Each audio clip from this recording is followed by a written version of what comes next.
Lui, on est issu d'une famille paysanne. Mon père, il avait une petite ferme, une basserie, ce qu'on dit en euskera, en langue basque.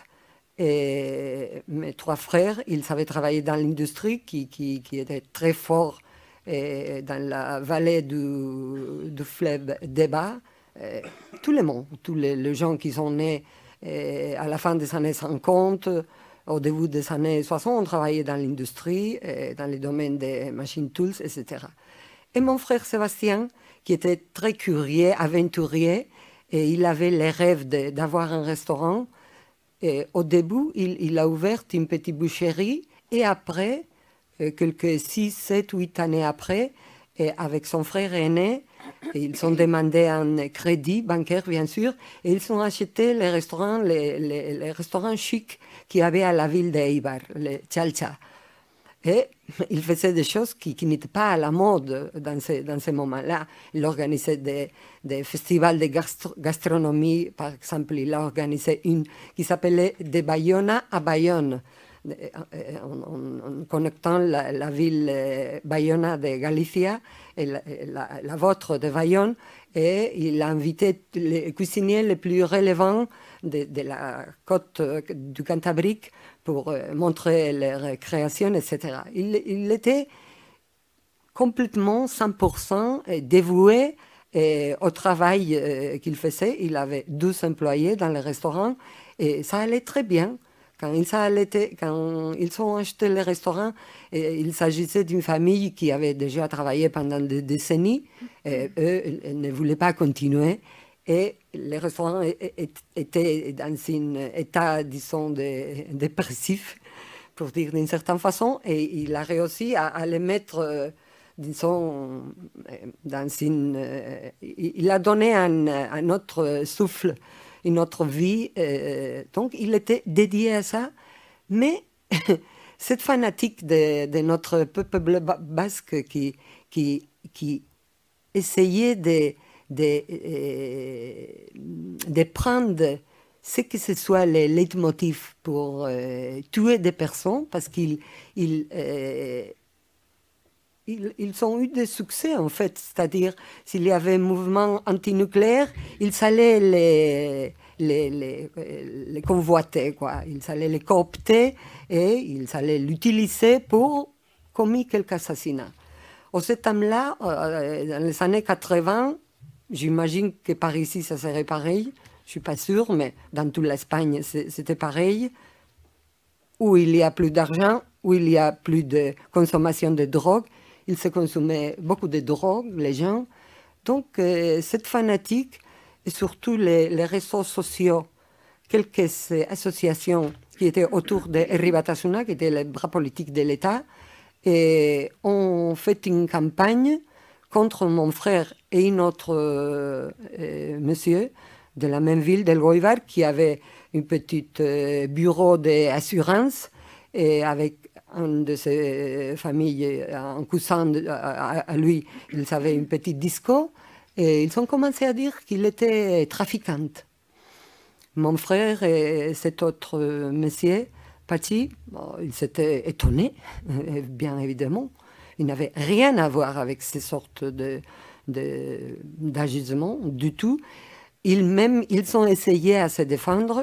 Ils sont allés dans la mairie d'El Goibar et la mairie d'Eibar pour dire qu'est-ce qui se passe. Ils avaient senti qu'il y avait des gens qui arrêtaient d'entrer bien dans les bureaux de cet homme-là ou dans les restaurants de mon frère. Et évidemment, les mairies, ils sont répondus avec ce qu'il y avait.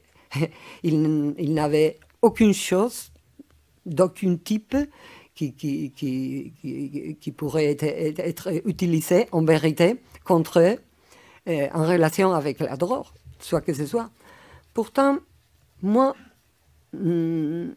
quand finalement il tue mon frère, comme tous les jours, il avait fermé la boucherie à Algoibar, il avait pris sa voiture, il est arrivé à Eibar, c'était un mercredi, vers 8 heures. Elle s'est garée toujours dans la même endroit, très à côté du restaurant qui était au milieu de la ville. Et il y avait deux types, mon âge à peu près, des types bulgaires qui fonctionnaient comme des sicaires pour les caporaux de l'État qui habitaient ici. Étaient là-bas en attendant mon frère, qui sûrement était en train de penser comment on va faire parfaitement les dîners qui va avoir ce soir pour l'équipe football de la ville. Et de les dos, ils sont tirés, les coups de tir, et il est mort à l'instant. Moi, je ne pouvais pas croire. En fait, quand ils ont téléphoné chez nous, j'ai pensé qu'il s'agissait d'une blague noire, horrible. Il n'y avait pas raison, évidemment, même s'il y avait beaucoup d'assassinats avant. Évidemment, je n'ai pas fait aucun doute que c'était l'État qui, sinon. Oui, il y avait eu des attentats du GAL récemment, de 84 ou 87. Ils avaient tué des politiciens au Pays Basque espagnol, des politiciens.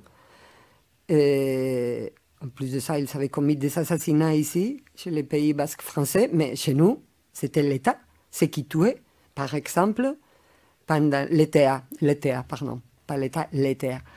Et je vous donne un exemple qui vient révélant du caractère de l'État.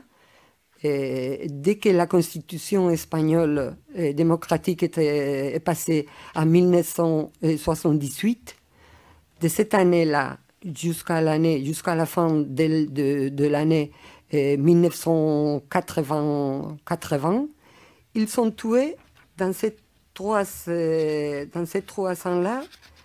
Ils sont tués, je vous dis, 246 personnes.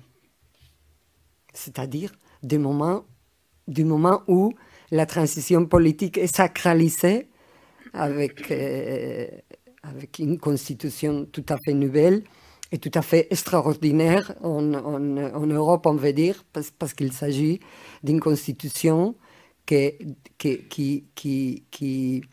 sert de structure juridique à une des pays plus décentralisés de l'Europe, sans doute. Donc, même si pour moi c'était un choc, j'ai dû accepter très rapidement qu'il s'agissait de l'État qui a venu quelques jours de l'ETA, qui a venu lancer son communiqué quelques jours après, disant que beaucoup de mensonges contre mon frère, parmi eux qu'il était un confident de la police. Ça, c'était une des tics de l'ETA, en faisant des communiqués après avoir tué beaucoup de personnes, quelques-unes. Et après, il y a eu des démonstrations contre eux, parce que c'était un choc dans la ville, à Eibar et à Elgoibar, qu'ils tuent des personnes qui mènent une vie aux voix de tout le monde, c'est-à-dire qui ne se cachaient d'aucune façon, qui ne cachaient rien.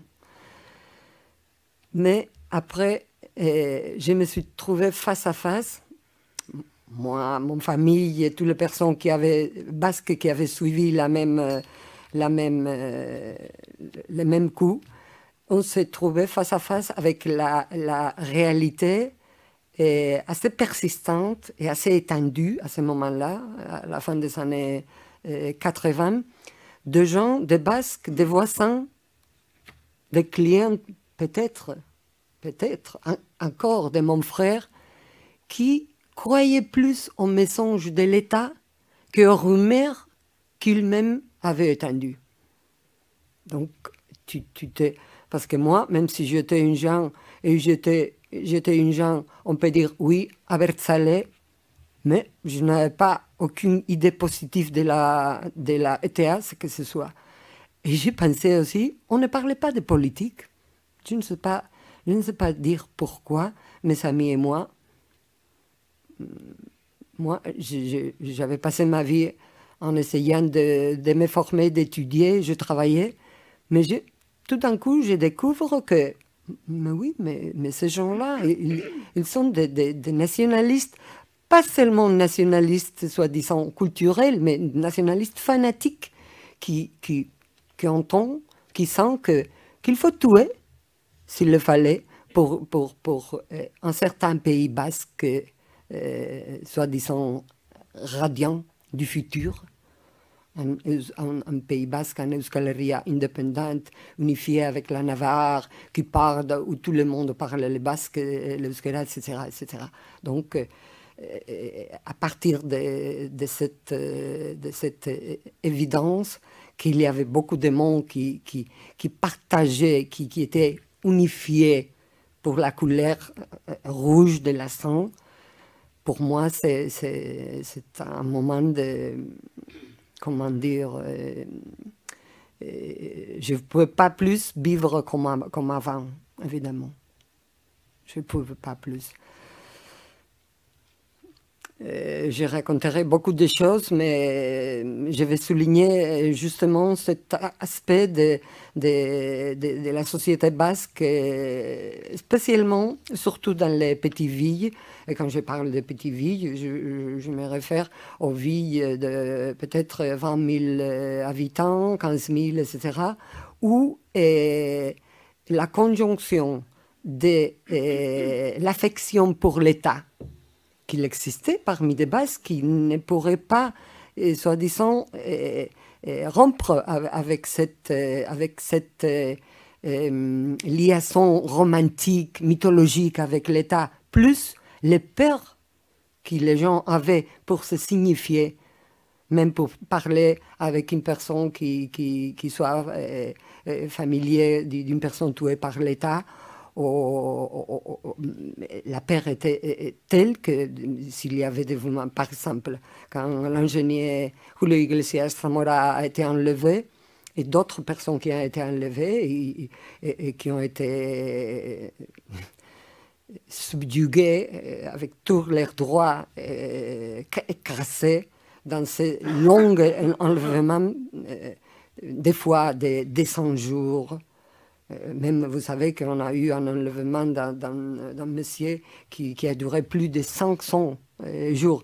Et il y avait un mouvement qui a eu l'idée de porter de petits signes, une lace bleue pour montrer pour répudier, pour montrer les dégoûts, pour l'enlèvement de ces personnes.